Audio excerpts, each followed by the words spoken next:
Assalamualaikum warahmatullahi wabarakatuh. Selamat pagi, tetap semangat. Pada video yang ketiga ini, yang keempat maksud saya, ini adalah lanjutan dari video pembelajaran kita yang telah lalu. Ya, kita ulang sedikit. Ya. Tahun 1958 ada PRRI Permesta. Dua peristiwa separatis yang ingin memisahkan diri atau bisa dikatakan yang ingin memurnikan tujuan Republik ini dapat ditumpas dengan melalui ranah militer juga gitu. Nah, inilah yang kemudian mengundang protes dari wakil Presiden Republik Indonesia kala itu, yang kemudian mengundurkan diri adalah Bapak kita, Bapak Muhammad Hatta, sehingga saat itu luar biasa dampaknya ya, ketika wakil presiden kita mengundurkan diri, padahal di luar Jawa beliau sangat mendapat dukungan banyak masyarakat atau banyak golongan, dan beliau sempat mengirimkan pesan melalui surat-surat pribadinya kepada presiden. Salah satunya, mohon maaf ya, belum bisa saya hadirkan ke sini, mungkin di lain kesempatan akan saya tunjukkan salah satu surat penting dari mantan wakil presiden kita saat itu, yang mengkritik atau memberikan saran kepada presiden agar gerakan separatis, salah satunya adalah PRRI Permesta ini, untuk tidak dilakukan penumpasan dari secara militer, tapi harusnya diberikan ruang dalam berpendapat untuk kemajuan negara dan bangsa ini. Tetapi pada akhirnya pemerintahan lebih memilih menggunakan jalur militer untuk menumpas peristiwa separatis yang terjadi kala itu ya. Salah satunya dengan mengirim Letnan Jenderal Ahmad Yani dengan operasi 17 Agustus di Sumatera Barat untuk menumpas PRRI Permesta. Sementara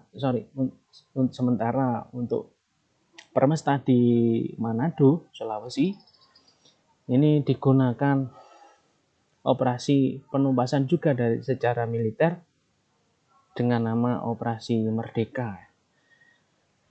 Jadi coba kalian baca, buka juga LKS kalian sebagai pendukung belajar.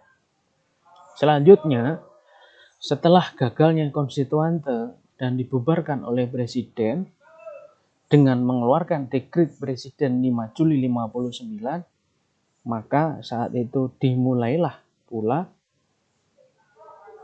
masa demokrasi liberal. Ini saya tambahkan dulu teman-teman ya. Masa demokrasi liberal telah berakhir, digantikan oleh masa demokrasi terlebih dahulu ya. Karena saat itu sudah berganti, artinya presiden memiliki peran yang sangat penting dalam pemerintahan ya. Setelah dikeluarkannya dekret presiden 5 Juli 59.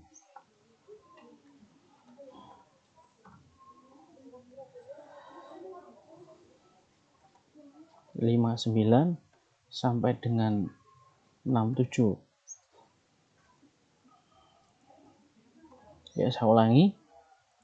59 sampai 67 ini disebut sebagai masa demokrasi terpimpin. Mengapa 67? Kita bahas nanti di belakang. Saya ulangi bahwa salah satu peristiwa yang sangat penting dalam ranah nasional Indonesia saat itu adalah PRRI Permesta. Hal ini kemudian salah satu hal yang sangat menggegerkan dalam skala nasional saat itu, karena memang Dwi Tunggal pecah saat itu. Dwi Tunggal yang dimaksud adalah dua orang tetapi menjadi satu, ya. Tokoh nasional kita atau founder kita saat itu adalah Muhammad Hatta dan Soekarno. Saat itu Hatta mengundurkan diri dari kursi wakil presiden, tetapi pemerintahan tetap berjalan karena memang ada Perdana Menteri Juanda kala itu, sehingga di luar pemerintahan, tadi saya katakan ceritanya demikian, bahwa Muhammad Hatta ini memberikan saran dan kritikan melalui surat-surat yang beliau kirimkan langsung kepada Yang Mulia Paduka Presiden Soekarno, karena memang sebutan saat itu, ya, sering menggunakan istilah Yang Mulia Paduka Presiden, artinya ini mengarah kepada Soekarno sebagai pemimpin negara saat itu. Nah, seperti yang tadi kita sudah bahas, saya ulangi kembali, setelah dikeluarkannya Dekret Presiden 59, maka saat itu pula disebut sebagai masa demokrasi terpimpin.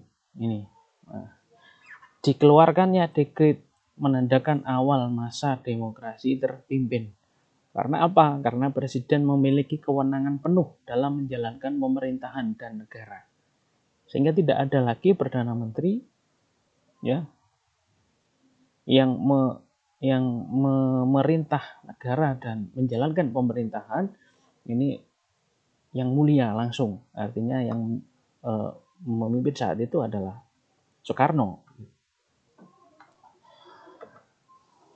Diperparah dengan adanya Pak Soekarno saat itu membubarkan DPR. Ya, artinya DPR yang hasil pemilu 55 ini oleh beliau semuanya dibubarkan, dipecat kabeh. Semuanya dipecat atau dibubarkan. Diganti dengan orang-orang yang beliau pilih sendiri. Jadi secara hukum negara, ya, saya ulangi, secara hukum negara apa yang dilakukan oleh presiden ini tidak tepat, ya. Hal itulah yang kemudian tadi sempat kita singgung bahwa di luar pemerintahan Muhammad Hatta sering sekali mengirim surat pribadi kepada presiden yang berisi tentang kritikan dan saran-saran tentang pemerintahan, ya. Ya, setelah dipimpin dengan demokrasi terpimpin, diperkeruh juga dengan peristiwa Gerakan 30 September atau kita sebut dengan G30S PKI tahun 1965. Yang kalian tahu sendiri isinya adalah tentang pemberontakan yang dilakukan oleh PKI dengan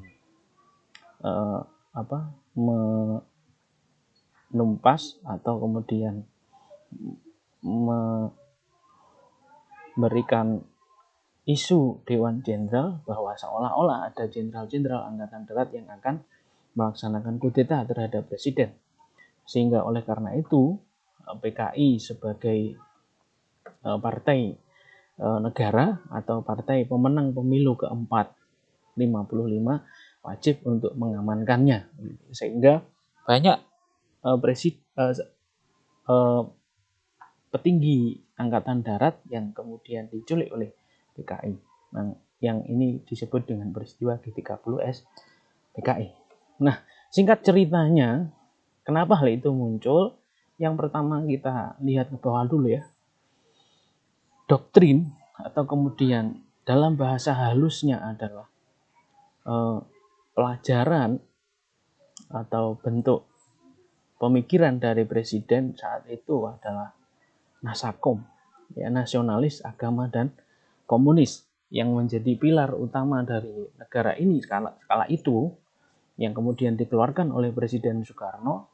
Ini memberikan keleluasaan PKI untuk memperluas pengaruhnya, ya, di latar belakangi ditolaknya usulan PKI oleh TNI Angkatan Darat, menjadikan PKI menyerang AD dengan isu Dewan Jenderal yang tadi kita bahas, ya, yang seolah akan